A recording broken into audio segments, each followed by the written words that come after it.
चैत्र नवरात्रि 5 पवित्र वस्तुएं जो घर में लाती हैं। बरकत गांव के एक कोने में बसे एक छोटे से घर में रहने वाली वृद्धा अंबिका देवी का जीवन साधारण था, लेकिन उनके चेहरे की चमक और घर की पवित्रता देखने वालों को मंत्रमुग्ध कर देती थी।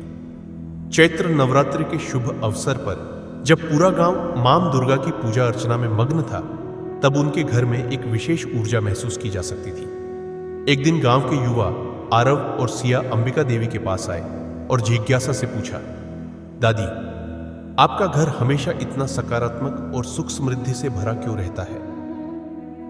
अंबिका देवी ने मुस्कुराते हुए कहा, बच्चों, यह मां दुर्गा की कृपा है। चैत्र नवरात्रि के दौरान कुछ विशेष वस्तुएं घर में रखने से देवी का आशीर्वाद बना रहता है और बरकत आती है। मैं तुम्हें उन 5 पवित्र वस्तुओं के बारे में बताती हूं।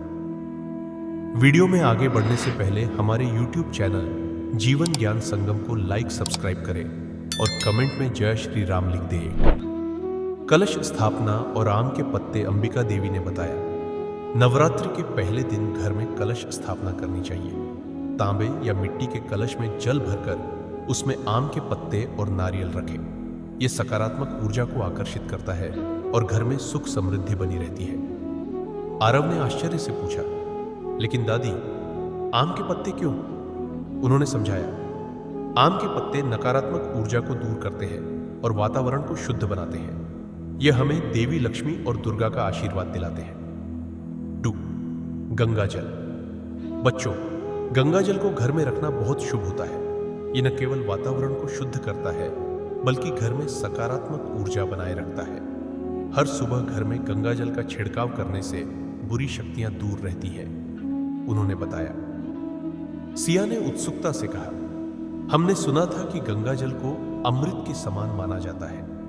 अंबिका देवी ने सहमति में सिर हिलाया और कहा, बिल्कुल, गंगा जल के बिना कोई भी पूजा अधूरी रहती है। 3.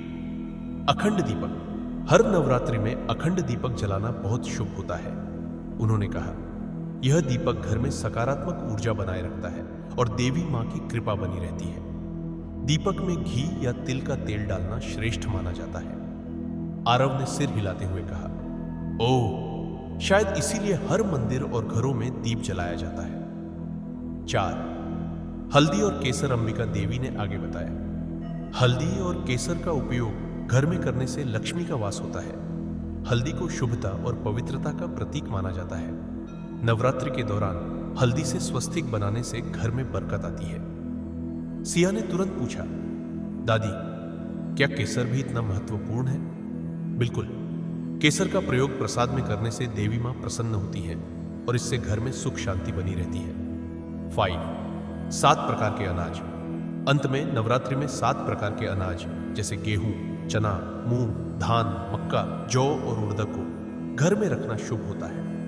यह धन और अन्न की वृद्धि करता है, उन्होंने बताया। आरव ने हैरानी से पूछा, लेकिन दादी, इससे क्या लाभ होता है? बच्चे, यह देवी अन्नपूर्णा की कृपा का प्रतीक होता है। इससे घर में कभी भी अन्न की कमी नहीं होती, उन्होंने मुस्कुराते हुए कहा। नवरात्रि के समापन पर आशीर्वाद 9 दिनों तक भक्ति भाव से नवरात्रि मनाने के बाद अंबिका देवी ने घर में सुंदर हवन किया।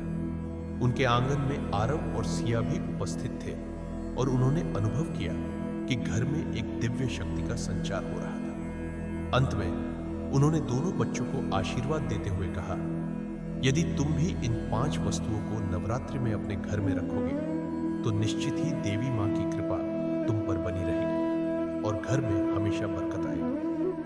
आरव और सिया ने निश्चय किया कि वे भी अपने घर में इन वस्तुओं को रखकर माता की आराधना करेंगे। इस प्रकार चैत्र नवरात्रि के दौरान श्रद्धा और विश्वास के साथ इन पवित्र वस्तुओं को घर में रखने से सुख, शांति और समृद्धि का संचार होता है। यह कहानी न केवल चैत्र नवरात्रि की पवित्रता को दर्शाती है, बल्कि 5 विशेष वस्तुओं के महत्व को भी समझाती है। क्या आपको इसमें कोई और जानकारी या विस्तार चाहिए? आज के लिए बस इतना ही। धन्यवाद।